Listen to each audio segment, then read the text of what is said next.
Roddy Ricch is set to drop a new album called Live Life Fast, and this is amazing because we've gotten social media posts, we've gotten tweets, and now there's word that an album is on the way, guys. So listen, on that note, we're going to keep you updated through everything industry-wise when it comes to album rollouts, reviews, and the hottest drops of the year, guys. So subscribe if you have not already, and if you guys want to hear this on audio-only platforms, our Apple Podcast and Spotify links are in the description. So, Lou, let's get into this, man. This is massive news because, please excuse me for being antisocial, was a massive album in 2019. We saw a major league single like The Box take the industry by storm. So what do you think he could do with this next project? Yeah, this is going to be a huge, release for Roddy because he's taking his time with it, and we'll be taking you guys through everything that we know so far about Live Life Fast. So we actually got an announcement, we got some visuals that were kind of blurry, but we still got visuals.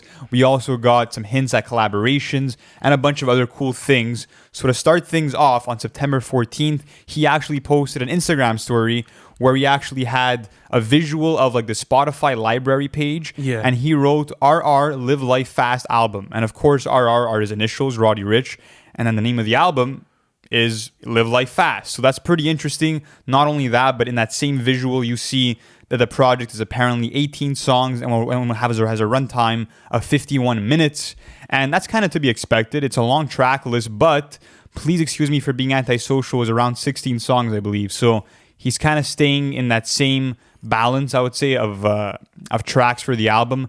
Not only that, but he also, included another message after that where he said, I'm living in the studio, doing this shit for all the motherfuckers who love the music, doing this shit for all the motherfuckers who hate us too. I got my flame back. So after getting this announcement and him revealing the amount of tracks, do you think it's on the way? Do you think it's coming soon? I don't know, because the cryptic messages are always fucking funny to try and go through, because you think that the album's going to be coming in 3 weeks and then you get it in 3 months, or you don't end up getting it at all, because to a certain extent, yes, I do understand that rollouts now are being started through, cryptic social media posts. We see a lot of, artists trying to dive into that type of bag, but I think if Roddy's coming out after being almost 2 years of, silence, and because I think it's going to be 2 years in December, that, please excuse me for being antisocial, came out, I do think it's coming, though. I do have that feeling. Plus, he did have something that dropped in June. He did have a lead single, well, what we think it is, with DJ Mustard, so who knows what could actually go down. But let's actually read some tweets that he put out. I believe it was last week. On September 16th, he tweeted out Live Life Fast, confirming once again the album title, so that's a great indication. Not only that, but if you go to September 17th, he tweeted, master your energy while we master this album. Sing, listen.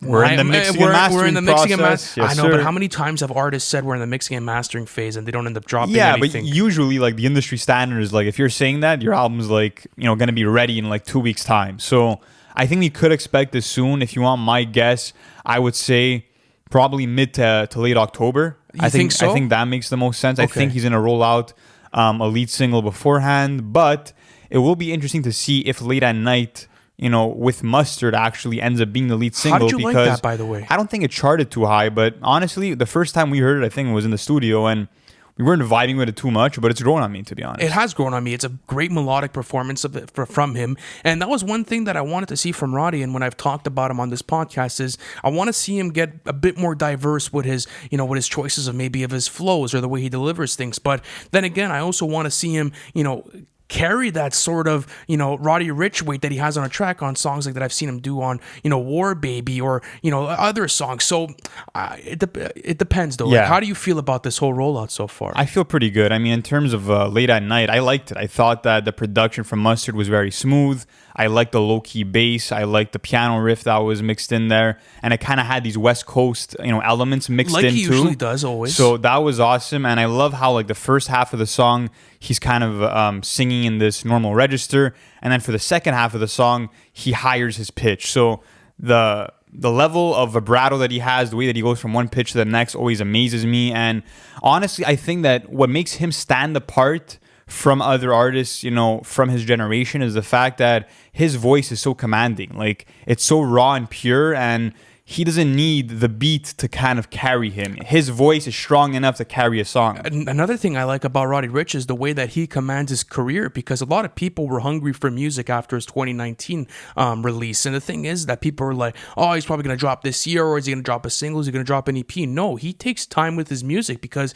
he said it himself that he wants to experience things in life in order to be able to create, the best music possible for his fan base. So I respect that decision on this front, to be able to take the time you need to craft something, because Roddy Ricch's music is not only personal, but it's very emotional in the way that it's crafted. Like, you almost feel sometimes his pain in the way that he's able to use his vocals, or the types of lyrics that he's able to put in. But not only that, but I mean, as far as collaborators, we do have some sort of words. So, I mean, if we go back to Twitter, this was pretty cool, because someone tweeted, so when Lil Baby and Roddy Ricch going to collab, and he retweeted it. So that's maybe how would you feel about that? That'd be interesting. I think they had a song together on the DJ Khaled album that came out, but like, it's a DJ Khaled album. It's not like they actually worked together. They probably just had two separate verses, and Khaled's like, let me mix and match this together. But to see them collab together, I think it'd be cool. I mean, Lil Baby's been on pretty much every major 2021 rap album, so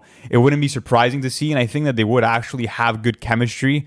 Apart from that, I think we could expect to see Gunna again, because of course they had Start With Me off of Please Excuse Me for Being Antisocial. Fantastic also, song, by the way. Amazing song, one of my favorite trap songs of that year. He also was on Wanna from I think 2020 or 2019? When was Wanna coming out? Guys, put that in the comments section. Yeah, I think Wanna was 2020. But anyways, they've had more than one collaboration, so wouldn't be surprised to see him there. But who do you actually want to see on this upcoming album? Well, the thing is that we had gotten Roddy Ricch on Pure Souls off of Donda, and I want to see how Kanye West is now going to fit onto this next album, because Roddy Ricch went to his story, posted screenshots of a text with Kanye saying this is only the beginning, like around those lines, and then after that had the hourglass emoji. So maybe that's hinting towards a different collaborator, but I don't know. Like, it's going to be different. Like, one guy I think that would really work well with Roddy Ricch is Kendrick Lamar, especially that there's such prominent artists from the West Coast, and that I think they could dive into so many different ranges of production. It would be so interesting to see them come together. But I think that Roddy Ricch always has a great list of features. I also loved Meek Mill on PETA. Like, I think that was a great track as well.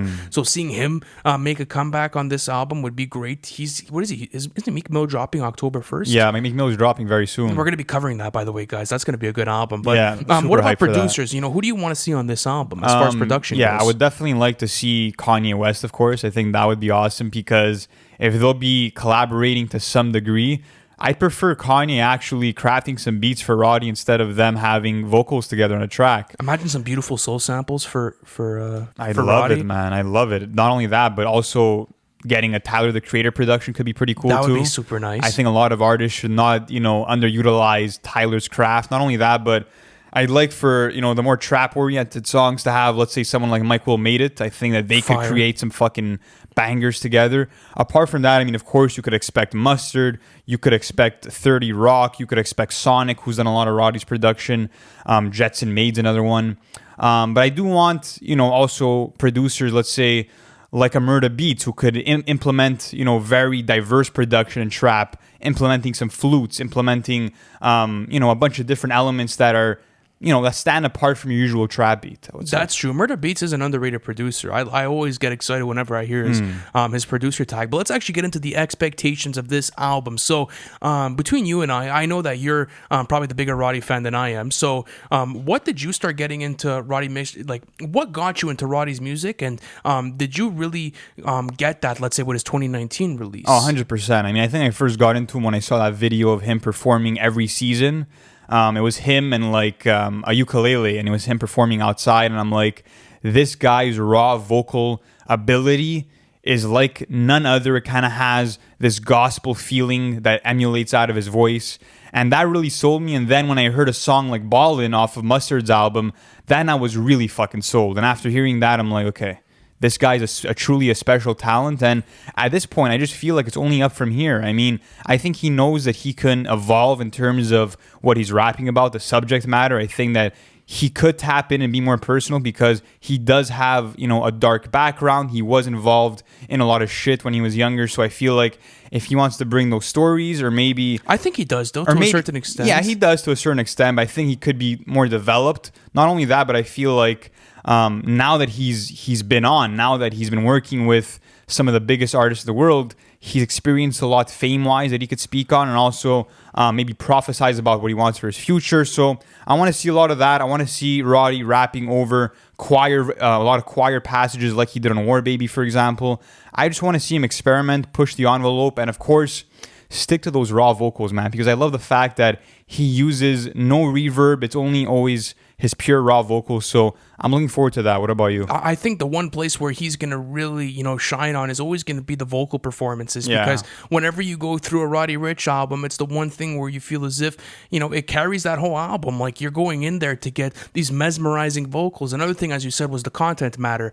I want to see it change up a bit. I mean, he hasn't really diversified as far as content matter goes over the years. But then again, he has such a young catalog. Like, there's a lot of room for him to experiment. So maybe he could go into other places. And, if there's maybe one song that really convinced me on him, I would probably say Out the Mud or maybe Down Below. I think those are the two songs that really convinced me on him. So maybe bringing back those aesthetics to a newer project would sound good. But there's so many different ways that Roddy could go with this, because does he want to go with a feature list that's more, heavy on the features with the numbers? I don't think so. Or maybe does he want to go with something that's more focused? Like, please excuse me for being antisocial. Like, there's a lot of different things he could dive into. Not only that, but yes, I love his West Coast flavor production, but I don't want a part 2 of his 2019 release. I want to see, different types of productions that he's able to tackle, and to see him maybe strive on different types of songs. Yeah. So it's a mixed bag for me. I want to hear something different, but then again, carry that same Roddy Ricch for, wait for me. I totally feel you. And it's interesting that this album is going to be called Live Life Fast, because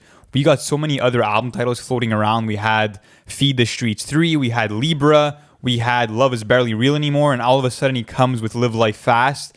And I don't know, to me it kind of speaks that it will be maybe a fast-paced type of album. Maybe there's going to be a lot of trap songs instead of just melodic performances, but I do want those ballads from him. But nonetheless, guys, let us know how you're feeling about this new Roddy album. And like we said earlier, we are going to be covering it on the channel once the actual album drops for a review. And as more updates come along, we'll be keeping you posted with all of that. So thank you guys so much for watching till the end, and we'll catch you in the next one. Thank you for watching the video. It's always a pleasure doing content for you guys. Listen, if you haven't already, subscribe to the channel, because we're doing album reviews, and we actually have our series called Everything We Know, where we take you guys through the whole album rollout of the hottest releases of the year. Not only that, guys, but our Patreon plan is now live. You guys could access that in the bio. I appreciate you guys, and I'll see you on the next one.